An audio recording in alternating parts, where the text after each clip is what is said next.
नमस्कार दोस्तों, मेरे चैनल कथा भक्ति सागर में आप लोग का स्वागत है। आज हम शंकर भगवान की लिंग की कथा सुनेंगे। शंकर भगवान के 12 लिंग है, उसमें प्रथम लिंग जो है ज्योतिर्लिंग सोमनाथ के प्रादुर्भाव की कथा है। हम आज उसकी कथा सुनेंगे।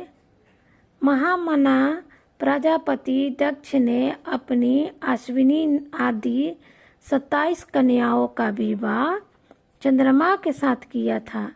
चंद्रमा को स्वामी के रूप में पाकर वे दक्ष कन्याएं विशेष शोभा पाने लगी तथा चंद्रमा भी उन्हें पत्नी के रूप में पाकर निरंतर सुशोभित होने लगे।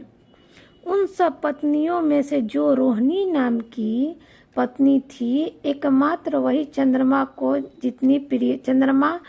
जितनी प्रिय थी उतनी ही दूसरी कोई पत्नी कदापि प्रिय नहीं थी। इससे दूसरी स्त्रियों को बड़ा दुख हुआ। वे सब अपने पिता की शरण में गई। वहां जाकर उन्होंने जो भी दुख था उसे पिता को निवेदन किया। वह सब सुनकर दक्ष भी दुखी हो गए और चंद्रमा के पास आकर शांतिपूर्वक बोले। दक्ष ने कहा, कालानिधे, तुम निर्मल कुल में उत्पन्न हुए हो। तुम्हारे आश्रय में रहने वाली जितनी स्त्रियां हैं उन सबके प्रति तुम्हें मन में न्यूनता भाव क्यों है? तुम किसी को अधिक और किसी को कम प्यार क्यों करते हो? अब तक जो किया सो किया, अब आगे फिर कभी ऐसा विस्मय पूर्वक बर्ताव नहीं करना चाहिए, क्योंकि उन्हें नरक देने वाला बताया गया है।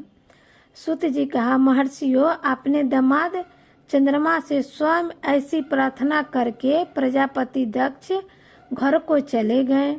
उन्हें पूर्ण निश्चय हो गया कि अब फिर आगे ऐसा नहीं होगा, पर चंद्रमा ने प्रबल भावी से विवश होकर उनकी बात नहीं मानी। वे रोहिणी में इतने आसक्त हो गए कि दूसरी किसी पत्नी का कभी आदर नहीं करते थे।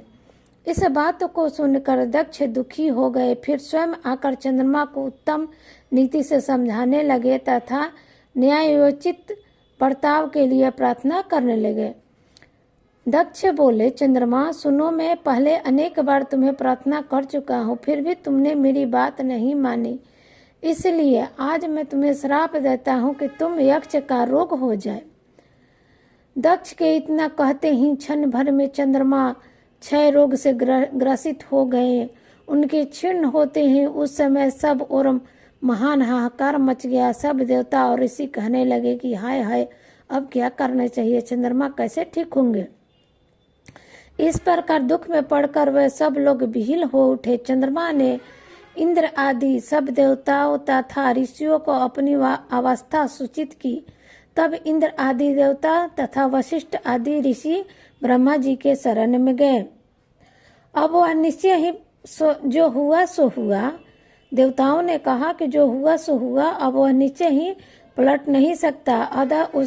अतः उसके निवारण के लिए तुम्हें एक उत्तम उपाय बताता हूँ।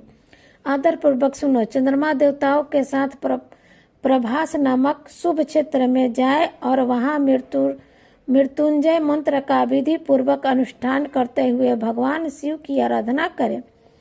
अपने सामने शिवलिंग की स्थापना करें। वहाँ चंद्रदेव नित्य तपस्या करें। इससे प्रसन्न होकर शिव उन्हें क्षयरहित कर देंगे। तब देवताओं तथा ऋषियों के कहने से ब्रह्मा जी की आज्ञा के अनुसार चंद्रमा वहाँ 6 महीने तक निरंतर तपस्या की। मृत्युंजय मंत्र से भगवान विश्वध्वज का पूजन किया। 10 करोड़ मंत्र का जाप और मृत्युंजय का ध्यान करते हुए चंद्रमा वहाँ स्थित चित्त होकर लगातार खड़े रहे। उन्हें तपस्या करते देख भक्त वत्सल भगवान शंकर प्रसन्न हो उनके सामने प्रकट हो गए और उनसे भक्त चंद्रमा से बोले, चंद्रदेव, तुम्हारा कल्याण हो। तुमने मन में जो अभिष्ट हो वह वर मांगो। मैं प्रसन्न हूँ, तुम्हें संपूर्ण उत्तम वर प्रदान करूंगा। चंद्रमा बोले, देवेश्वर, यदि आप प्रसन्न है तो मेरे लिए क्या असंध्या हो सकता है? तथापि प्रभु शंकर, आप मेरे शरीर से इस क्षय रोग को निवारण कीजिए। मुझसे जो अपराध बन गया हो उसे क्षमा कीजिए। शिव जी ने कहा, चंद्रदेव, एक पक्ष में प्रतिदिन तुम्हारी कला क्षीण हो और दूसरे पक्ष में फिर वह निरंतर बढ़ती रहे। तदुपरांत चंद्रमा ने भक्ति भाव से भगवान शंकर की स्तुति की। इससे पहले निराकार होते हुए भी वह भगवान शिव के फिर साकार हो गए। देवताओं पर प्रसन्न होकर उस क्षेत्र के महात्मा को बढ़ाने तथा चंद्रमा के यश का विस्तार करने के लिए भगवान शंकर उन्हीं के नाम पर वहां सोमेश्वर कहलाए और सोमनाथ के नाम से तीनों लोक में विख्यात हुए। ब्राह्मणों सोमनाथ का पूजा करने से वे उपासक के क्षय तथा कोढ़ आदि रोगों का नाश कर देते हैं।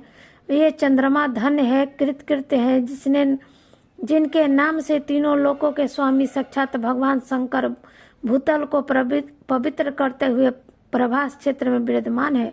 वही संपूर्ण देवताओं सोमकुंड की भी स्थापना की है, जिसमें शिव और ब्रह्मा का सदा निवास माना जाता है। चंद्रकुंड इस भूतल पापनाशक तीर्थ में से रूप में से प्रसिद्ध है। जो मनुष्य उसमें एक बार स्नान करता है वह सब पापों से मुक्त हो जाता है। क्षय आदि को असाध्य रोग होते हैं वे सब उस कुंड में 6 मास तक स्नान करने वाले मात्र से नष्ट हो जाते हैं। मनुष्य जिस फल के उद्देश्य से इस उत्तम तीर्थ का सेवन करते हैं उस फल को सर्वदा प्राप्त कर लेते हैं, इसमें संशय नहीं है। चंद्रमा निरोग होकर अपना पुराना कार्य संभालने लगे। इस प्रकार सोमनाथ की उत्पत्ति का सोमनाथ है सोमेश्वर लिंग के उत्पत्ति का यह कहानी था। सोमेश्वर लिंग की स्थापना करके भगवान चंद्रमा ने भोले बाबा को प्रसन्न किया था। जय हो भोले बाबा की।